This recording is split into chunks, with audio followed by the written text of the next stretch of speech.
couple whose marriage was on the rocks sought the advice of their pastor. The pastor encouraged them to patch up their quarrel and keep their vows, but the couple was adamant. Well, said the pastor, you know the consequences if you insist on a divorce. Remember this, you must divide your property equally. The wife flared up. You mean the $4,000 I've saved up? I must give him half my money. Yes, said the pastor, he gets $2,000. You get $2,000. What about my furniture? I paid for that. Same thing, answered the pastor.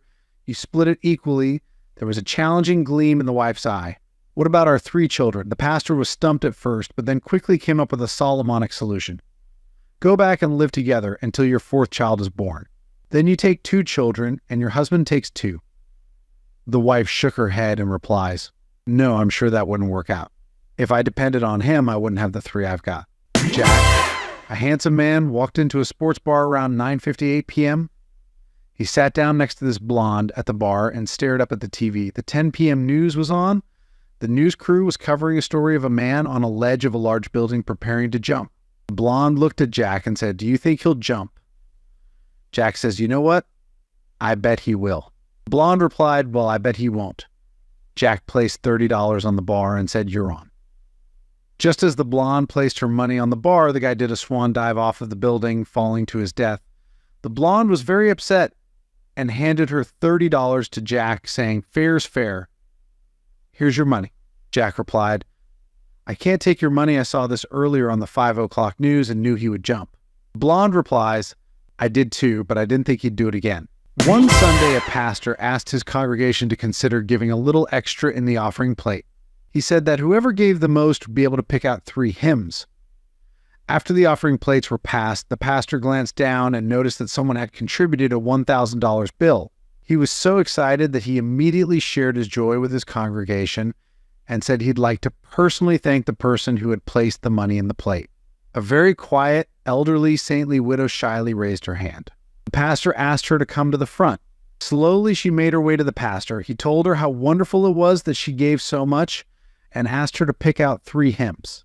Her eyes brightened as she looked over the congregation, pointed to the 3 handsomest men in the building and said, I'll take him and him and him. A nun was sitting at the airport waiting for her flight to Chicago. She looked over in the corner and saw one of those weight machines that tells your fortune and thought to herself, I'll give it a try and see what it tells me. She went over to the machine, stepped up on the scale and put her nickel in. Out came a card that read, you are a nun. You weigh 128 pounds and you are going to Chicago. The nun sat back down and told herself that the machine probably gives the same card to everyone. The more she thought about it, the more curious she got, so she decided to try it again. She went back to the machine and again put H nickel in. Out came a card that read, you are a nun. You weigh 128 pounds. You are going to Chicago and you are going to play a fiddle. The nun says to herself, I know that is wrong. I have never played a musical instrument even once in my life. She sat back down. From out of nowhere, a cowboy came over and sat down, putting his fiddle case on the seat between them. Without thinking, she opened the cowboy's case, took out the fiddle, and started playing beautiful music. Surprised at what she had done, she looked over at the machine, thinking this is incredible. I've got to try this again. Back to the machine she went, put in another nickel, and another card came out. It read, you are a nun. You weigh 128 pounds. You are going to Chicago and you are going to break wind. Now she knows the machine is wrong, and she thought to herself, I've never broken wind in public a single time in my life. But getting down off the machine, she slipped. And as she was straining to keep herself from falling to the floor, she broke wind. Absolutely stunned, she sat back down and looked at the machine. She said to herself, this is truly remarkable. I've got to try this again.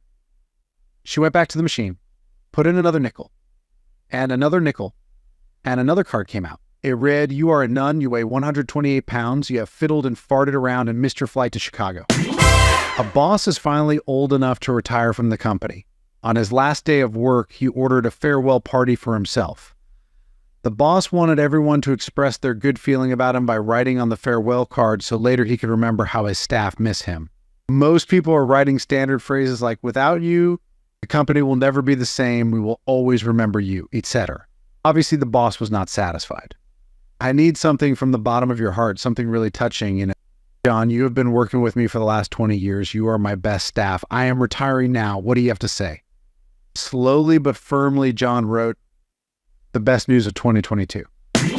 A young army officer was severely wounded in the head by a grenade, but the only visible permanent injury was that both of his ears were amputated. Since his remaining hearing was sufficient, he remained in the army. Many years later, he eventually rose to the rank of Major General.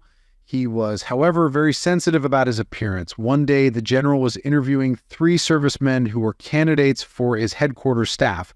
First was a captain, a tactical helicopter pilot, and it was a great interview. At the end of the interview, the general asked him, "Do you notice anything different about me?" The young officer answered, "Why, yes, sir, I couldn't help but notice that you have no ears." The general was displeased with his lack of tact and threw him out.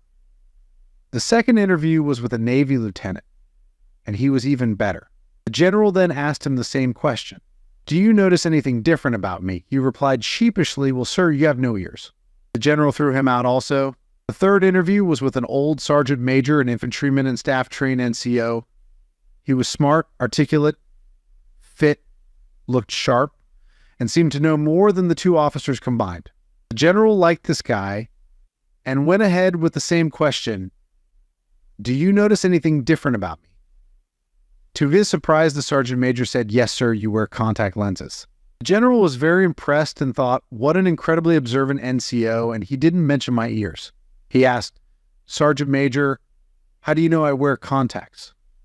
"Well, sir," the soldier replied, "it's pretty hard to wear glasses with no ears." One day, a man walked into a dentist's surgery and asked how much it would cost to extract a wisdom tooth.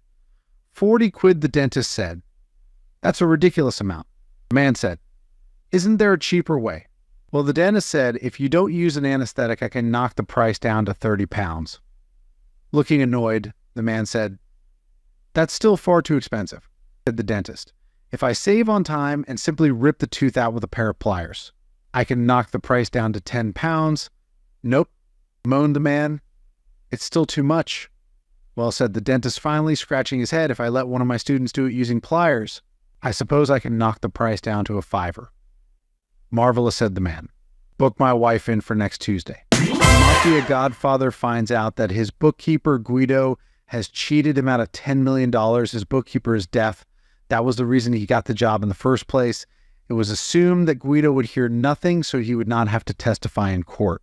When the godfather goes to confront Guido about his missing $10 million, he takes along his lawyer who knows sign language.